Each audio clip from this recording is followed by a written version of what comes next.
दोस्तों, जब मैं अपनी पढ़ाई पूरी करके अपना शहर छोड़कर नए शहर में आया था, तो मैं 3 साल तक एक घर में किराए पर रहता था। फिर मुझे एक दूसरे घर का पता चला, जिस घर में सिर्फ एक विधवा महिला रहती है, अपने 10 महीने के बच्चे के साथ। वो घर मेरे ऑफिस से भी पास था, तो मैं एक दिन उस घर में रहने के लिए उसे पहली बार देखने गया था। फिर मैंने जैसे ही दरवाजे पर घंटी बजाई, तो सिंपल सी साड़ी पहनी हुई एक जवान खूबसूरत लड़की ने दरवाज़ा खोला। तो मैंने उससे कहा कि मैं घर देखने आया हूँ और मकान मालकिन से मिलना चाहता हूँ। तो उसने बोला कि वो खुद मकान मालकिन है, और यह बात सुनते ही मुझे एक ज़ोरदार झटका लगा, क्योंकि उसे देखकर लग ही नहीं रहा था कि उसकी शादी हो चुकी है और वो एक 10 महीने के बच्चे की माँ भी है। मेरी तो अब बोलती ही बंद हो गई थी। फिर मैंने अपने आप को संभाला और उसके साथ घर देखने लग गया, और घर बहुत अच्छा था, इसीलिए मैंने बिना कुछ सोचे उसे 1 साल का किराया एडवांस में दे आया। फिर वहाँ से आने के बाद में उस रात को उस लड़की के बारे में सोच कर सो नहीं पाया, और उसका नाम प्राची था। वो दिखने में बहुत सुंदर थी और उसका रंग गोरा था। उसकी उम्र 23 साल थी, लेकिन उसके पति का स्वर्गवास 9 महीने पहले ही हो चुका था। फिर 2 दिन बाद में उस घर में शिफ्ट हो गया। पहले तो वो मुझसे जब भी बात करती थी तो सर पर पल्लू लेकर ही बात करती थी। फिर धीरे धीरे वो मुझसे बिना पल्लू लिए ही बात करने लगी, और मैं हर दिन की तरह अपने काम के कारण बहुत व्यस्त होता था। फिर 2 महीने बाद एक दिन रात को मैं अपने रूम में बैठकर अपने लैपटॉप पर कुछ काम कर रहा था कि मेरे घर के दरवाजे की घंटी बजने लगी, और मैंने घड़ी की तरफ देखा तो रात के 2:15 बजे हुए थे। तो मैंने दरवाज़ा खोला तो देखा कि प्राची बाहर खड़ी थी और वो बहुत घबराई हुई थी। तो मैंने उसे अंदर आने के लिए कहा, तो उसने कहा, प्लीज़ आप मेरे साथ चलिए।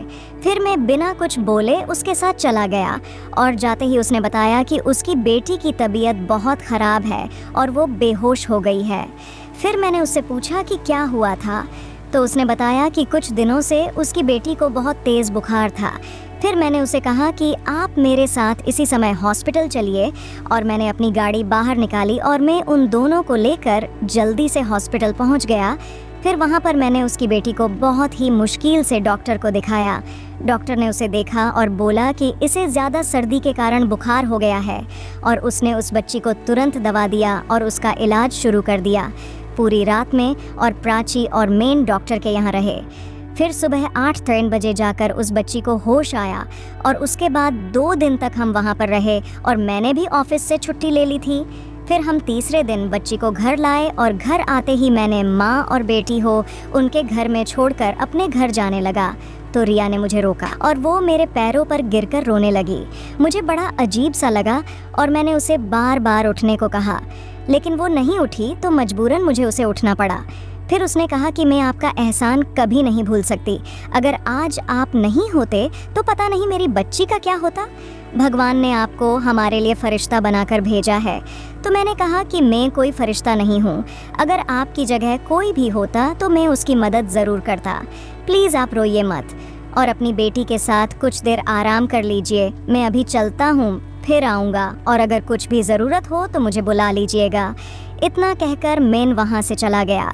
फिर मैं रोज़ ऑफिस से आते ही उनके घर जाकर उनका हालचाल पूछता था, और फिर कुछ दिनों बाद उस बच्ची की तबीयत ठीक हो गई, और मेरा वहाँ पर आना जाना भी कम हो गया। एक दिन मैं ऑफिस आया तो मुझे पास ही के एक गार्डन में प्राची और उसकी बच्ची मिली। तो प्राची ने मुझसे कहा कि आप तो हमें भूल गए हैं, अब तो आप घर भी नहीं आते। फिर मैंने कहा कि ऐसी कोई बात नहीं है, मैं कुछ दिनों से थोड़ा काम में व्यस्त था।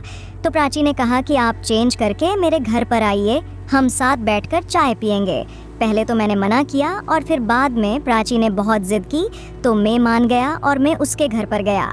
फिर उसने हम दोनों के लिए चाय बनाई, और वो साथ में खाने के लिए कुछ नमकीन भी लाई। चाय पीते पीते मैंने उससे पूछा कि इतने बड़े घर में वो अकेली कैसे, घर में और कोई नहीं है क्या? तो उसने बताया कि मेरी लव मैरिज हुई थी, और मेरे पति एक प्राइवेट कंपनी में सेल्स मैनेजर थे, और उनका इस दुनिया में कोई था। ये उनके दादाजी का बंगला है।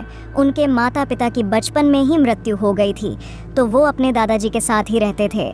हम दोनों कॉलेज में एक साथ पढ़ते थे, और मेरे पति का नाम हरीश था। जब हरीश की नौकरी लगी तो वो मेरा हाथ मांगने मेरे घर गए, लेकिन उन्हें अनाथ कहकर मेरे पापा ने हमारी शादी करने से मना कर दिया। फिर हम दोनों ने घर से भागकर शादी की तो मेरे घर वालों ने उस दिन से हमसे रिश्ता तोड़ दिया और मैं मुंबई की रहने वाली हूँ। फिर एक दिन एक कार एक्सीडेंट में मेरे पति की मौत हो गई। तब हरीश के दादाजी जिंदा थे, लेकिन हरीश के जाने के बाद उनको भी हार्ट अटैक आया और वो भी 6 महीने पहले गुजर गए और उनके जाने के बाद इस घर में सिर्फ मैं और मेरी 9 महीने की बेटी ही रह गए। फिर घर खर्च चलाने के लिए मैं नौकरी करना चाहती थी, लेकिन अभी मेरी बेटी छोटी है तो उसके लिए मुझे घर में रहना होगा। फिर ये बात सोचकर मैंने घर का एक हिस्सा किराए पर देने का सोचा और आप आ गए। लगता है कि भगवान को भी हमारी फिक्र थी, इसीलिए आप जैसा एक अच्छा इंसान हमारे घर में रहने के लिए भेज दिया। फिर प्राची यह सब बातें कहते कहते रो रही थीं, तो मैंने उसे कहा कि आप रोइए मत और मुझे अपना दोस्त ही समझिए। जब भी आपको मेरी ज़रूरत होगी मैं हाजिर हो जाऊंगा। तो प्राची ने कहा कि मुझे आप मत कहिए, तुम कहिए, मुझे अच्छा लगेगा। फिर हम दोनों ने बैठकर ढेर सारी बातें की। उस रात मैंने खाना भी उसके घर पर ही खाया। फिर मैं अपने रूम में आ गया और उस रात को सोते वक्त में प्राची के बारे में सोच रहा था कि बेचारी लव मैरिज की सज़ा भुगत रही है। उस दिन के बाद रिया ने मुझे उसके घर पर खाने के लिए बोला, लेकिन मैंने मना कर दिया और मेरे मना करने के बाद भी वो रोज़ रात को मेरे लिए खाना लाने लगी। तो मैंने उससे कहा कि तुम इतनी तकलीफ़ मत करो, मैं तुम्हारे घर आकर खाना खा लूँगा। फिर ऐसे हमारी दोस्ती गहरी होने लगी और धीरे धीरे हम दोनों एक दूसरे के करीब आने लगे।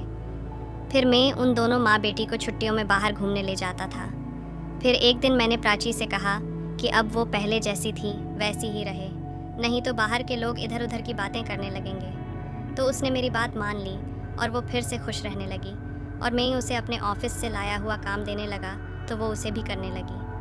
फिर हम दोनों की दोस्ती कब प्यार में बदल गई पता ही नहीं चला। और फिर एक दिन मैंने उससे शादी के बारे में पूछा तो उसने मना कर दिया और वो बोली कि रोकी, मैंने अपनी लाइफ में जब से प्यार के बारे में जाना है तब से हरीश को ही चाहा है और उससे ही शादी भी की, लेकिन मैं उसकी जगह किसी और को नहीं दे सकती और तुम्हारे लिए मेरे दिल में बहुत प्यार है, लेकिन मैं शादी नहीं कर सकती। उसकी बातें सुनने के बाद मैंने फिर कभी उससे शादी करने के लिए नहीं पूछा और फिर धीरे धीरे मैं उसके साथ उसके घर में रहने लगा। फिर एक दिन रात को मैं अपने कमरे में बैठकर काम रहा था और तभी प्राची आई। उसने एक लाल कलर की साड़ी पहनी थी और अभी अभी नहा कर आई थी, तो उसके बदन में पानी की बूंदें थीं और बाल भी थोड़े थोड़े भीगे रहे थे। तो जब मैंने उसे इस हालत में देखा तो पहली बार मेरे अंदर उसे देखने का ख्याल आया और उस दिन से पहले मैंने कभी उसे हाथ भी नहीं लगाया था या ऐसा सोचा भी नहीं था। लेकिन उस दिन वो क्या क़यामत ढा रही थी और उसे देखकर मेरे तो पसीने छूट गए। फिर मैं अपने बेड से उठा और उसके पास जाकर बोला कि आज तो तुम गजब ढा रही हो और तुम्हें देखकर मैं अपने आप को भूल गया हूँ और मैं अब अपने आप को कंट्रोल नहीं कर पा रहा हूँ। ये सुनकर उसने बोला कि तुम्हें कंट्रोल करने के लिए किसने कहा है, मैं तो कब से तुम्हारी हूँ, लेकिन तुम हो कि मुझे भाव ही नहीं देते। दोस्तों, ये कहानी आप ध्यानधारा यूट्यूब चैनल पर सुन रहे हैं। फिर उसकी यह बातें सुनकर मैंने उसे अपनी बाहों में ले लिया और उसने भी मुझे कसकर पकड़ लिया और फिर वो बोली कि हरीश के जाने के बाद आज पहली बार मैं किसी के इतने करीब आकर गले लगी हूँ। मैंने उसका चेहरा पकड़ा और होंठ पर किया, वो मदहोश होने लगी। फिर मैं उसे बाहों में उठाकर बेड पर ले आया और लेटा दिया और फिर कुछ देर तक हम दोनों वो सब किया। इस तरह से मेरे किराएदार ने मेरी